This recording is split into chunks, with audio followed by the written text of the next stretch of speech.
Guys आज हम कुछ डिफरेंट करेंगे। हम हमेशा क्रिप्टो को ट्रेड करते हैं। आज मैंने बैंक निफ्टी में ट्रेड ली थी एक। आज मैं आपको अपने बैंक निफ्टी का एनालिसिस बताऊंगा कैसे मैंने 1:5.6 की ट्रेड ली, रिस्क टू रिवॉर्ड रेशो 1:5.6। मैंने तकरीबन तकरीबन 2.5 लाख रुपया बनाया इस ट्रेड में।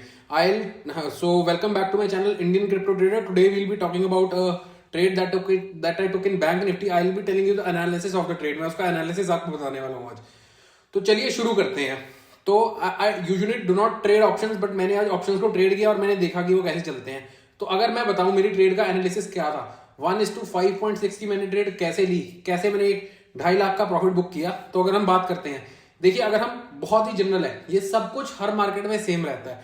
अब अगर आप देखेंगे यहाँ पे, अगर आप देखेंगे मार्केट 3-4 दिन से फॉलिंग है, 3-4 दिन से फॉलिंग है और यहाँ पे सपोर्ट ले रही है, यहाँ पे सपोर्ट ले रही है। तो यहाँ पे एक रिलीफ रैली जिसे कहते हैं कि सेलर्स से रिलीफ मिलेगा मार्केट को, रिलीफ रैली की एक्सपेक्टेशन थी। तो उसी एक्सपेक्टेशन से मैं बैठा था आज मार्केट में, है ना। तो एक रिलीफ रैली की एक्सपेक्टेशन थी कि 4-5 दिन से फॉलिंग आई है, तो आज एक रिलीफ रैली आ सकती है और एक बाइंग देखने को मिल सकती है, क्योंकि 1-2 दिन इसने यहाँ पे कंसोलिडेट किया, थोड़ी सी रिट्रेसमेंट दी। तो I was expecting a relief rally. तो उस रिलीफ रैली को एक बार कंफर्म करने के लिए मैंने देखा कि गैप अप खुला है मार्केट में, गैप अप खुला है। अगर आप देखोगे कल गैप डाउन खुला था, यूजुअली गैप डाउन खुला था, इतना बड़ा गैप अप कहीं खुल ही नहीं रहा था। तो यहाँ पे हमें ऑलरेडी एक बाइंग सिग्नल दे दिया था मार्केट ने कि आज एक रिलीफ रैली डे हो सकता है, कि मैं एक रिलीफ लूंगी प्रीवियस फॉलिंग से। ठीक है जी, तो हमने देख लिया रिलीफ रैली डे हो सकता है, क्योंकि बहुत बड़ा एक बाइंग गैप आया है, बहुत बड़ा गैप अप खुला है मार्केट में, बाइंग की प्रेजेंस तो है ही है। तो अगर एक रिलीफ रैली डे है तो हम अज्यूम करेंगे, हम समझेंगे मार्केट को, जितना हम समझते हैं मार्केट को, कि ये उसका एक रेजिस्टेंस लेवल है। तो यहां पे जाके एक ना एक बार तो रेजिस्टेंस हिट करेगी, एक ना एक बार तो रेजिस्टेंस हिट करेगी। तो मैंने सिंपली क्या किया, मैंने मार्केट को जाने दिया, सिंपली उसको ऊपर जाने दिया। मैंने इस रेजिस्टेंस तक आने के लिए वेट किया, पेशेंस रखा, उस मार्केट को वहां तक जाने दिया।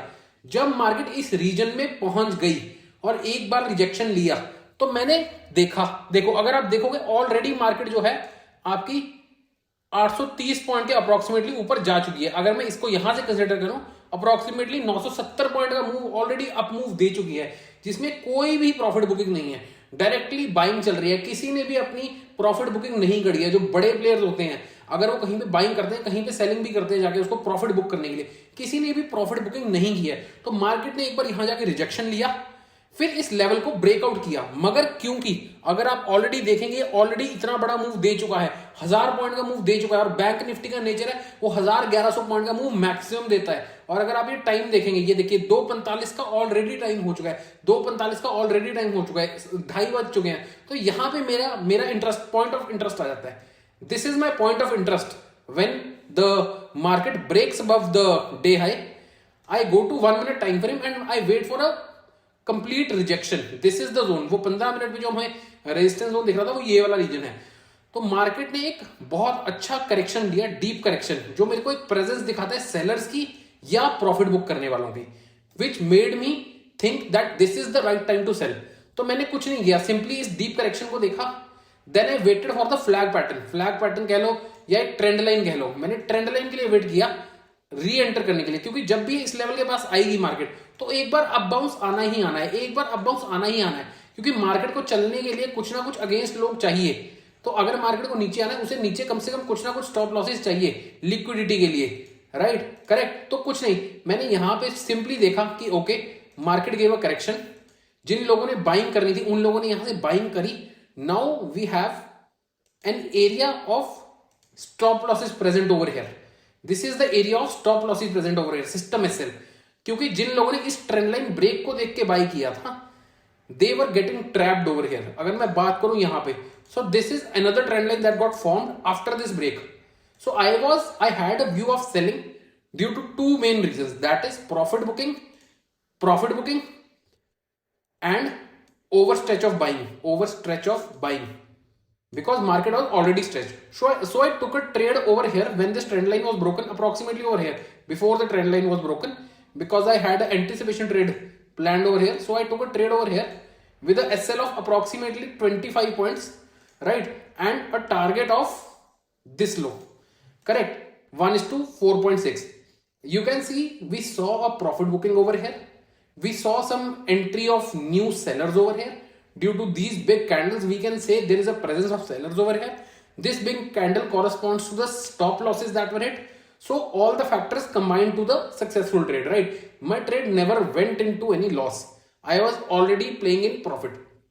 So if I say if I would have held the trade was approximately 1 is to 7.1. Correct. So this is how you should plan your day. So if I reiterate over the factors that we considered, was one was relief rally. On 1 day time frame we were on a resistance level. Second was that we got a gap up, which was kind of a signal for buyers to be present in market, right? Then we waited for the profit booking phase near the resistance. So when the market approached the resistance level, the freshly the old form resistance level, we saw that market had already overstretched. Overstretching of market has already been done. So we waited for a deep correction for profit booking. This is the deep correction that we waited for. And then finally, we took a trade on the break of this trend line, which was a 1 to 1.75, 1 is to 7 risk to reward trade. So you should wait for your turn, and market will always give you a profit. Sometimes you will have to take some losses, but be smart in market. That is all market is required. So trading market is a piece of cake, I'll say. It is only the most difficult part is handling your psychology. Psychology is the most difficult part. Correct. Trading is not the difficult part. Everyone can click buttons for buying and selling, right?